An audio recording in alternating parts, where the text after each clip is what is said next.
नीतीश कुमार ने कांग्रेस के कृष्ण कन्हैया की निकाली काट। लालू यादव और पशुपति पारस के लिए नीतीश ने बनाया प्लान। क्या पारस अकेले चिराग जैसी कामयाबी कर पाएंगे हासिल? आइए जानते हैं खबर को विस्तार से।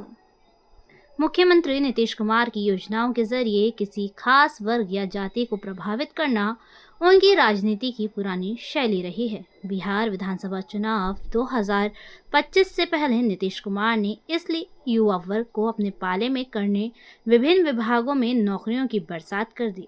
इन दिनों महागठबंधन के भीतर दलित गोलबंदी की जद्दोजहद साफ दिख रही है। राष्ट्रीय कांग्रेस ने बिहार प्रभारी कृष्णा लवारू और प्रदेश अध्यक्ष राजेश कुमार के हाथ कमान सौंपी तो लालू प्रसाद यादव ने अपनी छतरी तले पशुपति पारस को लाकर एक चुनौती तो दे ही दी है।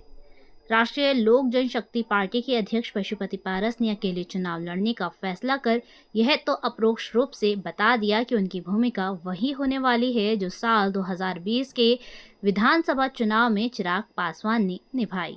साल 2020 के विधानसभा चुनाव में चिराग पासवान के निशाने पर कौन थे, ये अब तो सबको पता है। परिणाम ये आया कि लोजपा को भले ही एक सीट पर जीत मिली, बाद में उस विधायक ने भी पाला बदल लिया, लेकिन चिराग ने बिहार की नंबर 1 पार्टी जेडीयू को तीसरे नंबर पर धकेलवाने का काम कर दिया। अब देखना होगा कि पशुपति पारस के अकेले चुनाव लड़ने की मंशा क्या है। हालांकि अपने बयान से उन्होंने संकेत दे डाला है। पशुपति ने कहा कि हमारी पार्टी एनडीए अलायंस की वफादार सहयोगी थी। राष्ट्र हित में हमने 2024 के लोकसभा चुनाव में एनडीए के साथ दिया, लेकिन इसके बावजूद जब भी एनडीए की बैठकें हुई, बयान आया कि बीजेपी, जदयू, हिंदुस्तानी अवाम मोर्चा और लोक जनशक्ति पार्टी रामविलास, लेकिन हमारी पार्टी का नाम तक नहीं लिया गया। अब बिहार की सभी 243 विधानसभा सीटों पर अपनी ताकत को मजबूत करेगी। अगर महागठबंधन से उचित सम्मान और समय पर प्रस्ताव मिलता है तो भविष्य में गठबंधन पर विचार करेंगे, क्योंकि एनडीए में हमारे साथ अन्याय हुआ है। उनकी नाराजगी तब और बढ़ गई जब एनडीए ने अपनी बैठकों में 5 पांडव का जिक्र किया, जिसमें लोजपा को शामिल नहीं किया गया। ये साफ था कि बीजेपी ने चिराग को प्राथमिकता दी और पशुपति पारस को हाशिए पर, जिसमें राल लोजपा को शामिल नहीं किया गया। ये साफ था कि बीजेपी ने चिराग को प्राथमिकता दी और पशुपति पारस को हाशिए पर धकेल दिया गया। पशुपति पारस इतना कुछ कह रहे हैं तो उसके पीछे बिहार में पासवान समुदाय का 5 से 6% वोट है।